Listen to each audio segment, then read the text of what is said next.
And welcome back to the Tuned In podcast. Let's go. Here for another Tuned In Rewind episode. Yes, sir. We're getting into our bag for the off season. We got about a month left till basketball, but here we are. Man. How's your week been, Braden? How you been? Oh man, it's been pretty good. We're both just trying to survive school, and things are getting a little crazy. Even 2 weeks into the semester, it's been a little wild. Yeah, no, school's definitely hanging over the head. Doesn't mean there's not enough room for podcasts. Yeah, that's right. We always enjoy doing this. Yeah. I actually was shooting hoops this morning. I haven't actually shot a basketball in a while. Yeah. So it's actually fun to do that. I feel like my jump shot's finally returning after. Ooh, let's go. It's been gone a while. So that's been fun. Maybe that's my basketball fix. Yeah. Until we get some jazz. You and Ben Simmons both. I saw I saw the annual Is Ben Simmons Back post on Bleacher Report the other day. So he looks pretty good though, doesn't he? He looks like they said he's all clear, like he has no injuries. Yeah. I mean, we get that video every year, so I'll believe it when I see it. Okay. I actually saw Walker Kessler working out. Oh, I saw that too, yeah. He was balling. He was doing these tip drill dunks, and he was shooting threes. So that's such good news, yeah. I don't know. Yeah. We'll see about that. He might be the starter. Or John. We'll see between him and John Collins, but yeah, it'll be exciting. We're, like you said, we're getting in our bag today, but maybe not as deep into our bag. We're only going back to 2007, which I guess is still 17 years ago.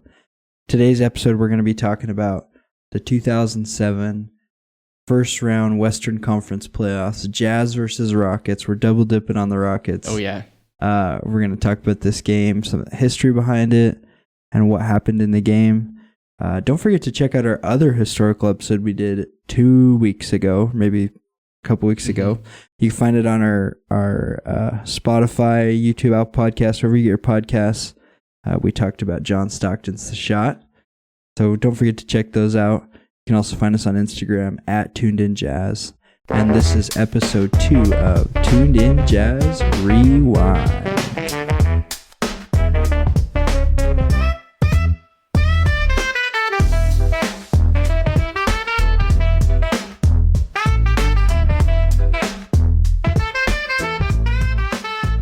All right. So we've got, we're double dipping on the Rockets. Poor Rockets. We're sorry, but the Jazz, we had their number. Yes, we do. So I think we talked in our last historic episode about how we had played them 2 years in a row, right? Mm-hmm. And we're also at the beginning of a 2 years in a row against the Rockets in the playoffs. Maybe first introduction. What is this game? Yeah. Why did we pick this game? Yeah. I mean, me and you were talking. We watched it earlier this week together, and I don't know. This is when I became a Jazz fan. This is when I remember. I was telling you, for some reason, I really liked Gordon Giricek because I had his junior Jazz number. And anyways, this one's kind of fun because we know a little more. It feels a little bit more closeness to it. Yeah. It's 2007. Put your mind in 2007. Yeah. I don't know where you were in 2007. I don't remember. I was only 5, so I was probably going to preschool. Yeah. It was a good time. And then also the Rockets, Yao Ming, Tracy McGrady, dynamic duo. And this is game 7 of the first round. So it's kind of been back and forth going to Houston for this game 7. Yeah, absolutely. The Jazz, previous to this game, had missed the playoffs for 3 seasons in a row. If you think about it, we really weren't very far removed from Stockton Malone era. That's only 7-8 years later. So we missed the playoffs 3 years in a row before this. The Jazz had 8 players who were in their first 3 seasons. Which is crazy. Rafael Arugio, a BYU guy, he was in year 3. But then our rookies, Ronnie Brewer, D. Brown, Paul Millsap, and Roger Powell, we had 4 of those. And 2 second-year guys, T.J. Miles and Deron Williams. Those are some Jazz legends. But we were a very, very young team going into this series. Kind of reminds me of the Jazz at this moment. Yeah, exactly. Maybe our 2007, their first playoffs in 4 years. Maybe that's the Jazz in 2026, right? We got a lot of rookies right now, just like they did at that time. Yeah, absolutely. We had guys like probably our best player, Carlos Boozer, was in year 4. Still pretty young, yeah. That's still pretty young. Even guys like our most veteran player at that time was Derek Fisher at year 10, which still isn't like crazy. I mean, that's a good amount of time, but that's not... he's a starter. He's definitely a leader on this team. Yeah. I would also just like to mention, we noticed that Paul Millsap went to Louisiana Tech. Yep. You know anybody else that went to Louisiana Tech? Oh, man. There's this one player that was pretty good from there. Yeah, I can't think off the top of my head, but... Yeah. Do you think Paul Millsap was the next Karl Malone? Man. Were fans thinking that at this time? They went to the same college? Man, it's all Jerry Sloan. I wonder if Jerry Sloan was like, we rolled the dice last time on a Louisiana Tech guy. Let's roll it again. But yeah, and Paul Millsap was a 47th pick, too. It's crazy. He turned out being an all-star, great player from that. Yeah, he played ended up playing 15, 16 seasons in the NBA. It's crazy. Probably longer than any guy on the team currently that we're looking at. That's kind of wild. Yeah, and also mention we did have a lottery pick, Ronnie Brewer. He was your guy, right? Wasn't he one of your guys? What do you remember about Ronnie Brewer? So I just remember, so me and my dad used to go to Summer League before it was like organized as Summer League. It used to be called the Rocky Mountain Review, and they did it at Salt Lake Community College. And I just remember we were playing the Nuggets, and Ronnie Brewer was just absolutely balling out. And anyways, I've always loved Ronnie Brewer after that. He had some really good seasons too. He had a pretty good career. He played for the Bulls. He was like one of their best players. His years on the Bulls were really good. Yeah. It was pretty. He had a good career. I think he's on the coaching staff at Arkansas now, college, I think. I always see his Instagram. I follow him on Instagram. So, what a beast. Yeah, he was a beast. We had some really good. CJ Miles, similar. He had a really good career. I believe he was on that Toronto championship team. Yeah, he also played for the Pacers a while too. That's right. That's where I remember him. Yeah, so some of these guys really stuck around for a while, which is good for them. The Jazz this season had started 12-1. Really hot start. Reminds me of 2 years ago. Yeah. But this wasn't fake. We made the playoffs. Yes, we're ready. I think we were a 5 seed going into the playoffs, so we didn't really keep the 12-1 pace, but that's okay. Like you said, year 3 of Yao McGrady, the Rockets had 3 top 10 3-point shooters in the NBA, which is good for this time. They didn't. They shot more threes than in the 90s, of course, because Jeff Hornacek, we watched that game. He only shot 2 threes a game, and he was a great 3-point shooter. Now they're starting to take a little bit more threes, but not quite like today. Yeah, we're just barely pre-Steph Curry. Right. But yeah, Shane Battier, Rafer Alston, and Luther Head all in the top 10. I believe Rafer Alston was 4, the highest of those 3. Yeah. Luther Head, college teammates with Deron Williams at Illinois. Ooh. We also had Battier and Boozer were also college teammates at Duke in the late 90s. I can't remember exactly what years, but got some friendly rivals here. Yeah, we got some fun here. So, also just a fun note, we compiled some events happening in 2007 just to get you into that mode. In 2007, Steve Jobs announces the release of the first iPhone. That was probably the number one thing that happened that year. Yeah, 16 iPhones ago or whatever we're at. 16 iPhones ago. That's how we're keeping track of time. This is a year before the 2008 recession that's about to happen. Kind of rough. Bob Barker's last episode of The Price is Right. He used to watch The Price is Right all the time. Show was awesome. Grandparents and family. It's a good one. I always used to think that I could be really good at the big wheel. I always thought I would get it right on, but I never got my opportunity. That's okay, I guess. Yeah, we always watched on Saturday. It's every morning actually. Yeah. Price is Right and Let's Make a Deal. Love those. It was fun. Diary of a Wimpy Kid is published this year. Absolutely. One of my childhood books. Literary classic. I don't know why kids aren't studying that in school, to be honest. Because I think I learned a lot from those books. They're great. I'm saying. Those are incredible. Obama announces his running for president. He's about to get into that office. Kind of some sports news as well. NBA referee Tim Donaghy surrenders to police and pleads guilty to charges that he placed bets on games that he refereed. Yeah. That nobody talks about that. No, it was crazy. If anybody hasn't seen the documentary on, I think it's like an ESPN 30 for 30. It's pretty crazy. It was weird because he wasn't like directly betting, but he just knew how his colleagues reffed, and so he was like, this guy's going to be a little harsher on travels, and this team travels a lot, and it was just crazy. Absolutely. Yeah, wow. If you're a Kings fan, I think he kind of robbed them of a championship in like 2000 or 2001 or 2 with the Lakers.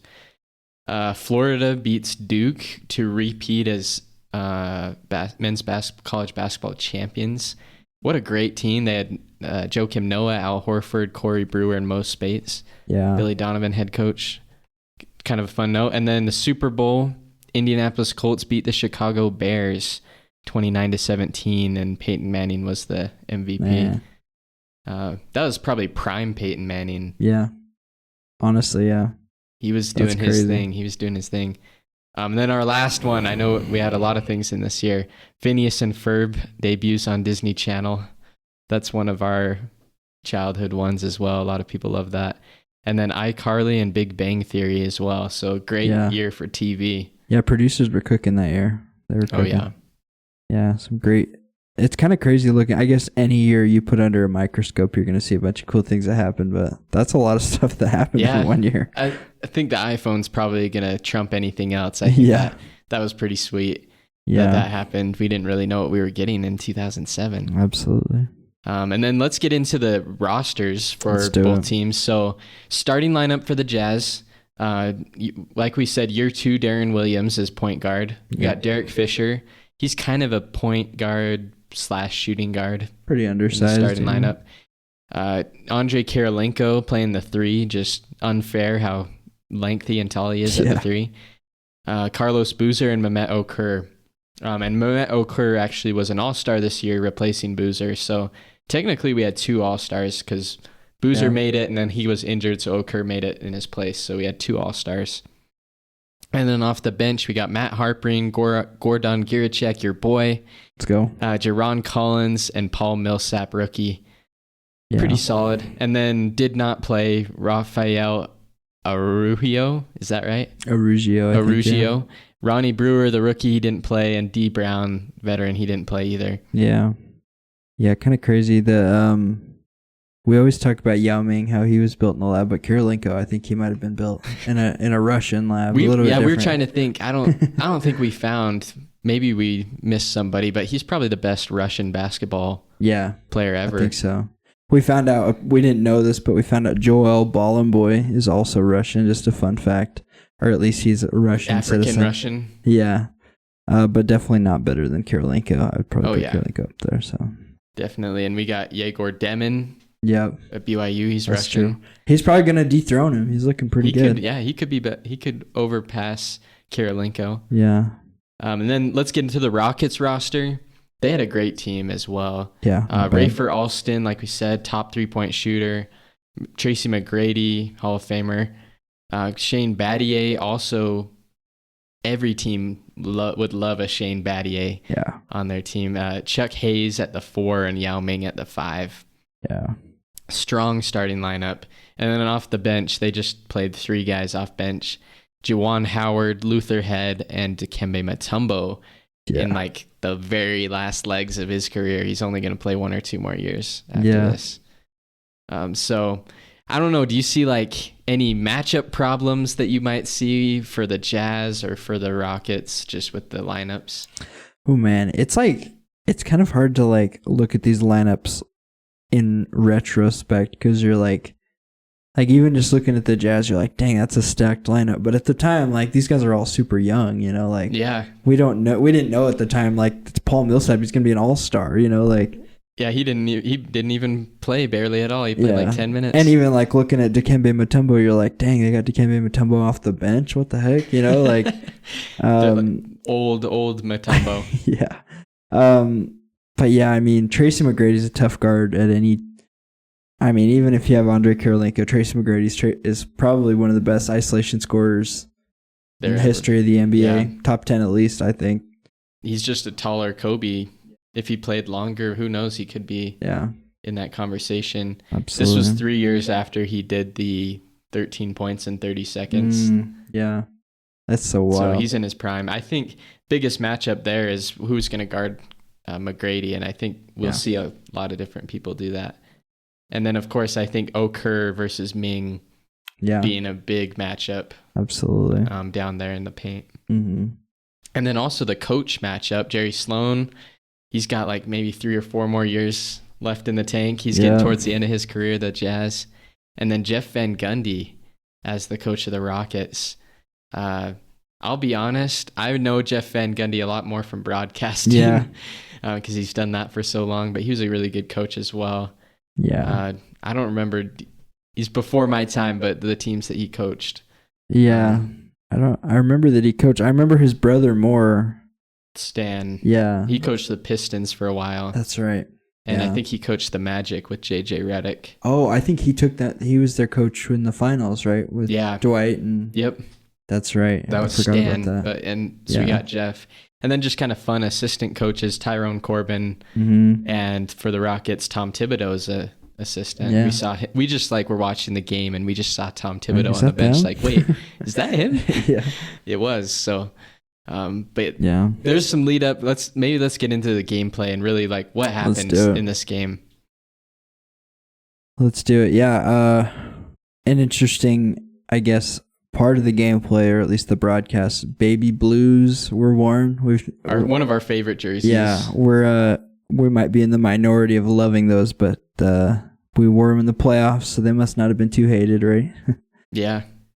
And Steve Kerr, Marv Albert, Craig Sager were on the broadcast. Steve Kerr, good crew right there. Yeah, that's it's crazy seeing Steve Kerr really. I mean, he still seems pretty young, but he seemed really young. He's probably barely retired. Yeah, I would guess. Marv Albert has been doing this for so long. He's a legend. I don't know if they probably put him in the Hall of Fame for that, right? Oh, they should. And then rest in peace to Craig Sager. Always got the great suits on. Yeah. And I'll also add just kind of a fun note. I feel like Steve Kerr, the modern version of him is JJ Redick. Yeah. Because Steve Kerr retired, did broadcasting, then coaching. Yeah. JJ Redick's doing that same path. So, but we'll see if JJ Redick's as good of a coach as Steve Kerr was. I don't think JJ Redick's being handed as silver of a platter as Steve Kerr was, but no, he's got some things to work through. Yeah, but JJ Redick has a really good basketball mind, so I could see it going well for him. I guess we'll start talking about the game. The first half, the Jazz got out to a pretty hot start. I don't think that the Rockets led at any point in the first half. From the jump, the Jazz were ready to go. Boozer had 17 points at halftime. We were laughing kind of at his jump shot a little bit. Not laughing, but his free throw, definitely. It was just a little funky, yeah. I remember wanting to shoot like him as a kid. My dad wouldn't let me because it was... It's not very fundamental, but so I could understand it now. But it's not like Klay Thompson's jump shot. Yeah. Shane Battier hit 2 3-pointers in the first quarter. Yeah. They shot throughout this game double the amount of threes we shot. Yeah. So they're definitely thinking more towards 3 is greater than 2, and we're just going ham at the mid range. Yeah. Carlos Boozer, that's his game. He's just going to shoot a lot of mid range and paint shots. It's kind of crazy watching the game we watched a couple weeks ago and this one. Like, a lot of the points back then were like at the basket, and even here it's like moving out a little to the mid-range. Like, I feel like we watched a ton of mid-range jumpers. Right. And even to today, we move out even further to the 3, obviously. Jazz had a ton of mid-range shots taken. Actually, at the half, Shane Battier had 4 threes, Ray Alston had 1. Dang. That's still not like today's basketball, but a lot more than what the 90s were. Yeah. They were also going crazy with Yao Ming and Tracy McGrady. Mm-hmm. They were all getting post-ups from, I guess, both players, mostly Yao, but Tracy was getting his post-ups and isolations. They really run through those 2 guys, and the other the other players kind of stand on the 3-point line. Yeah. Unfortunately, Chuck Hayes didn't really give them that much spacing, but yeah. He actually finished the quarter with 0 points, 0 assists, 0 blocks, 0 rebounds, 3 fouls. Oh, man. So Chuck Hayes was just out there. Yeah. I think he was in his second year as well, so he was a pretty young guy. Okay. At that time. Yeah, so he probably wasn't used to... The Rockets had also, I think we forgot to mention this earlier, but the Rockets had also missed the playoffs the year before. So for a lot of these guys like him, that's like first playoff experience, kind of crazy. Yeah. Tracy McGrady just kept getting bounced in the first round every year. He was a veteran of the first round. He was very experienced. Yeah, he knows what it's like to play that first round. That's about it. Not to win, but to play it, yeah. And then I guess going into the second half, there was kind of the gap was closed. Mm-hmm. The Jazz were consistently up in the first half. Towards the end of the second quarter, third quarter, Rockets come storming back a little bit. Yeah. Who would you say that was? I feel like that was a lot of McGrady either scoring or assisting on a lot of buckets. Yeah, I think just guys getting in foul trouble too was a big thing. I guess Jazz didn't have anybody that was too crazy, but some guys getting up there with 4 and it's a lot to ask to guard a guy like Yao Ming and Tracy McGrady without fouling them, Yeah. I think I'm looking at it. Mehmet Okur had 4 fouls in the fourth quarter alone. Yeah. So we had to pull him out with like 4 minutes left. And we were both watching. We were like, no, he's our only chance to guard Yao Ming. Deron Collins tried his best. Yeah. Also, just Carlos Boozer was really consistent. Oh, very. He'd get like 8 or more points every single quarter, and that adds up. Mm-hmm. He finished the game with 35 points. 35, yeah. Crazy. 17 in the first half, 18 in the second half. And it didn't feel like he was just killing. No. Like he didn't go on a big run. He just was very consistent. I don't even feel like we were really like running the ball through him a ton. Like the ball just found him because he was open, or he was like ready to make the play. So. And even like Okur was a pretty good passer. Yeah. To be able to find him sometimes. So. Yeah. Carlos Boozer also had a really good rebounding game, 14 for the game. That's with Yao Ming in there too. Yeah, leaving him with 35 and 14. Also 5 assists. Just an incredible. Not to mention year 2, Deron Williams, he had 20 points and 14 assists. Yeah. For year 2, that's great. That is really good, yeah. If we could get that from Keontae maybe next year, that'd be great. Yeah. Maybe we would want less than 4 turnovers from Deron, but yeah. From a second-year player, I guess that's kind of what you expect in your first playoff series as well. That was their first, so. Yeah, I also appreciated Derek Fisher was playing some pretty solid defense. Yeah. AK-47, he had to guard Tracy McGrady for a good amount, especially down the stretch. Yeah. And he did a pretty good job. Tracy McGrady's going to do his thing. You can't always stop him, but he did a pretty good job guarding him. Yeah, I agree. And it's different than the 90s game we watched. They also did cross match where even though AK-47 was playing the 3, it makes a lot more sense to have him guard Tracy, right? So they did do a lot of cross matching, let guys just sit in the corner like they do now. Yeah, we also saw Andre Kirilenko this was earlier in the game, but that chase down block. Oh yeah, kind of stripping. Stretch, yeah. Was that on Yao? On Yao, yeah, and then he also had that, I think it was Rafer Alston got the breakaway and he chased down the block, kind of pinned it against the glass a little. Let's go. Just a super elite defender, but also he hit that 3 at the end of the game.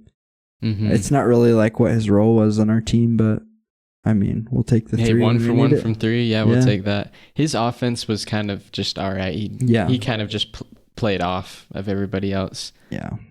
To me, he kind of seems like the mold of a Jerry Sloan basketball player, just kind of a nasty, gritty, like get in there. He'll do the dirty work. Yeah, play your role and, just work hard. Definitely. He's a beast.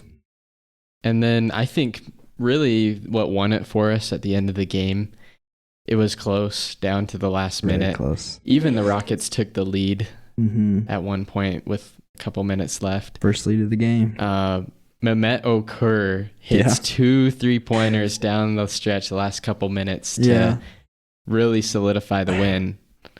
Yeah, it was crazy. His shot is kind of weird too. It's a little odd. It's a set shot. He kind of just chucks it. But his shot is so clean. I didn't realize how good of a shooter he was. He was kind of like that Jokic before Jokic. Right. Yeah. With at least the shooting, maybe not the passing like Jokic, but yeah, at that time in the NBA, it probably was just him and Dirk, like out there shooting. Like, I can't think of any other guys around that time that were like shooting like that as 7-footers, pretty much. It's kind of crazy. Yeah, definitely.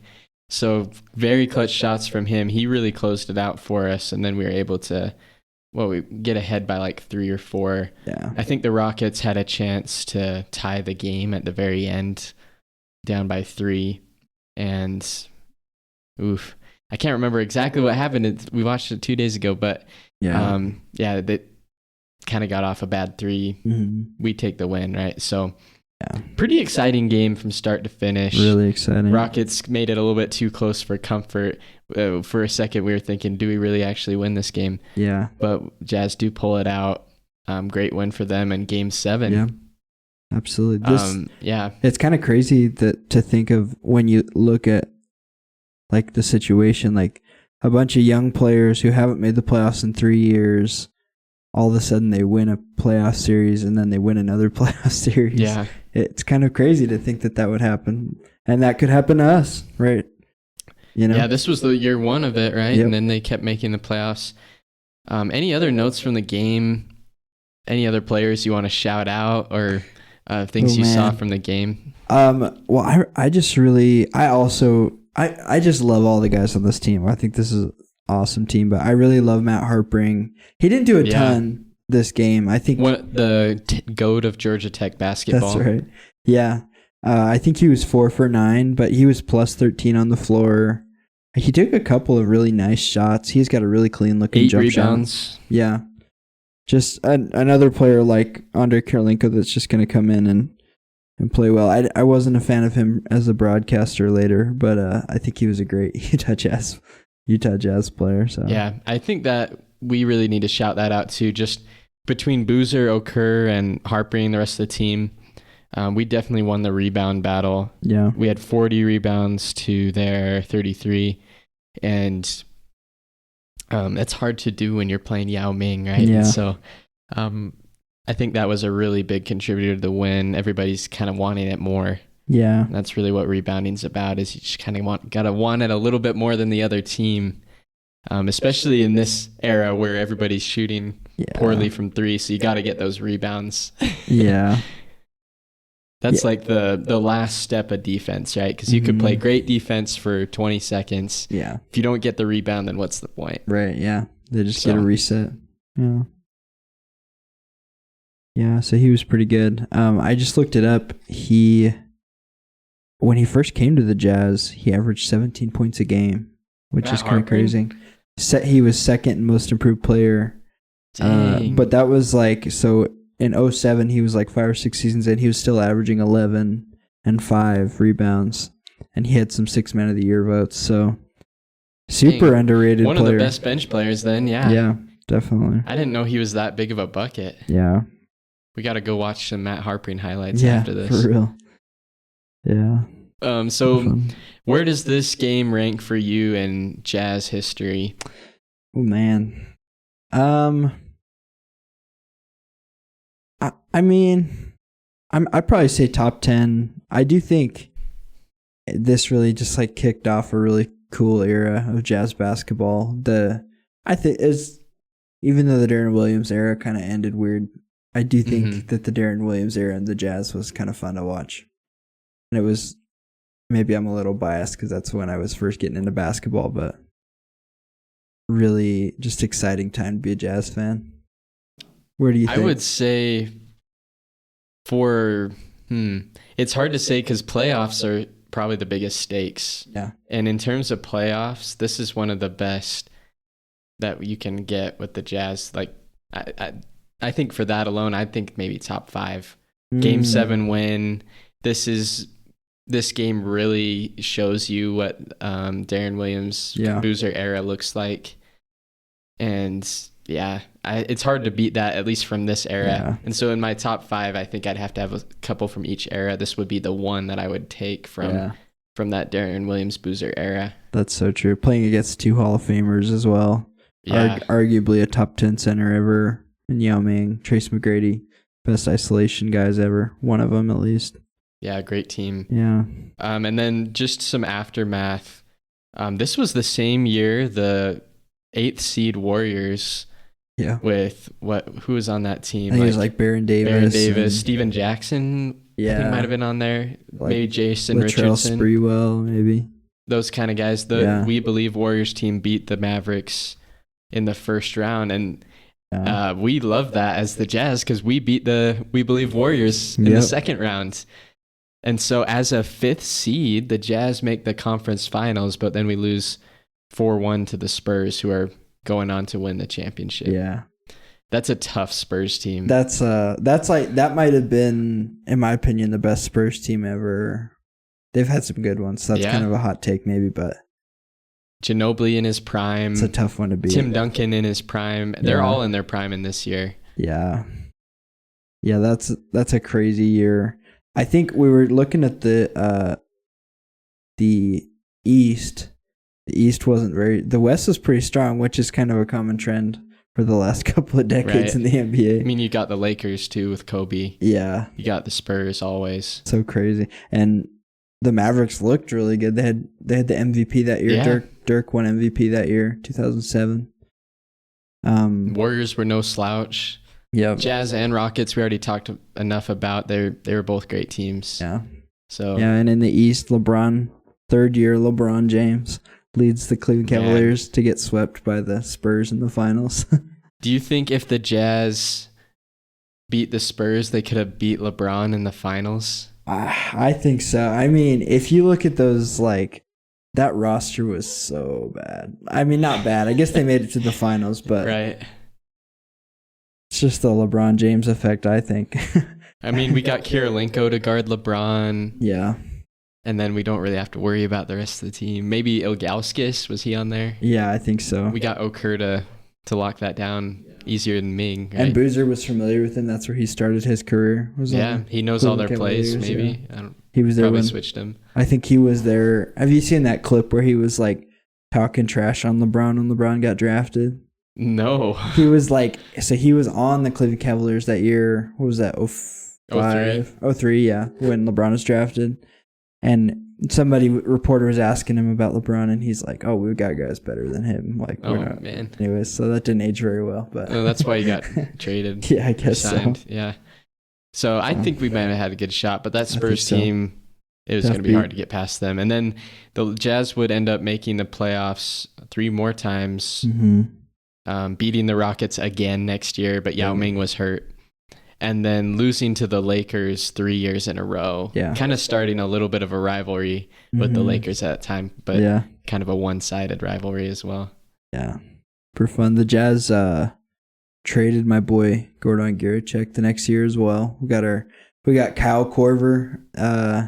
I think in his prime years with the Jazz. He was shooting like 48% from 3. Yeah, that's when he really earned his later paychecks that he got around the NBA. And I also think the Jazz could have had a shot if maybe we'd gotten Kyle Korver for this season, right? That's true.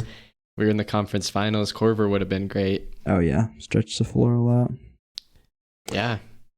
Yes, and then a big storyline after the season, Derek Fisher leaves. That was kind of a crazy thing. I think he said that his daughter had some kind of cancer. Eye cancer, yeah. And he needed to go back to LA to New York to get doctors, and then went to LA, right?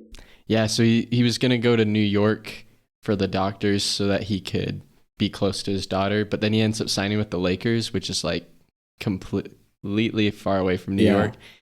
So I don't support this, but the Jazz fans chanted cancer every time he touched the ball when he came back to Utah. That's too far. Super far, yeah. Yeah, hopefully we don't do that again. Yeah. But Jazz fans were pretty mad after this year because they liked Derek Fisher, and it kind of ended on a sour note. Yeah, and then especially like it just left a bad because he was a big part of the reason we made it to the Western Conference Finals. We hadn't done that in a while. And I mean, he was on that Lakers team that kept beating us as well, so that kind of added to it. And that excuse just never like made a ton of sense because like Utah's got one of the best like cancer research facilities in the country and doctors that know about it, and it's like, and I'm sure New York and California do as well, but it's like it doesn't really make any sense what you're saying.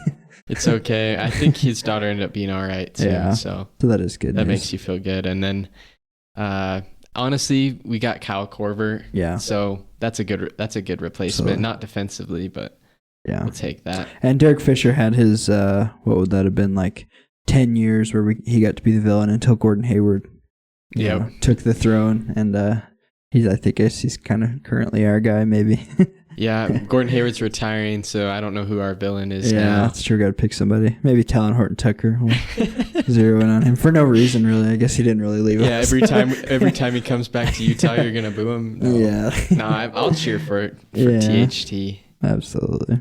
But what a game! I'm glad we could do this one. Now we got 2 eras of Jazz covered. Maybe we'll have to do our next game as like a current 2020s or 2010s. Absolutely. Thank you all for listening to this episode of the Tuned In Jazz Podcast Rewind. We are so grateful for all you listeners. Leave us a good rating if you'd like this. Share this podcast with a friend. We're on all the platforms.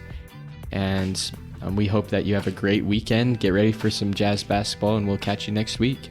Peace. Take care.